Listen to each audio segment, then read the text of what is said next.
Reforming our food system is a major part of becoming a more sustainable nation. Food production in the U.S. has become increasingly industrialized and upscaled in an effort to increase production and efficiency. While we have succeeded in producing a massive amount of food, this production requires a massive and increasing amount of energy to sustain. One 2000 study concluded that 10% of U.S. energy is consumed by the food industry. For all the efficiency and productive capacity touted by those who defend our modern industrial food system, the returns per calorie of input energy are surprisingly bad. As farms have become larger and more few, there's been a major decrease in localized agriculture. This requires more fuel consumption in the transportation of foods often sourced from other countries or many states away. The majority of U.S. fruits and vegetables come from California, even though many could be produced in greater quantity in localized regions.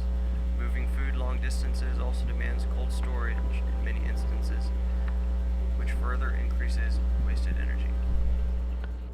A worldwide increase of 250% in grain production has been powered by the use of fertilizers and pesticides and the larger machinery needed to use it.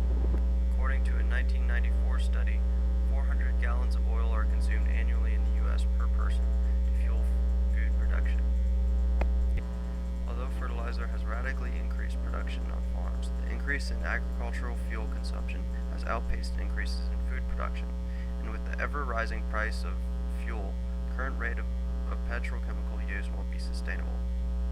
Producing and distributing fertilizers and pesticides requires an average of 5.5 gallons of fossil fuel per acre, which raises costs high when farmers are already struggling to afford rising land price and machinery. According to the Fertilizer Institute, from 2001 to 2002, more than 12 million short tons of nitrogen fertilizer were used in the U.S., or the equivalent of 96.2 million barrels of diesel fuel.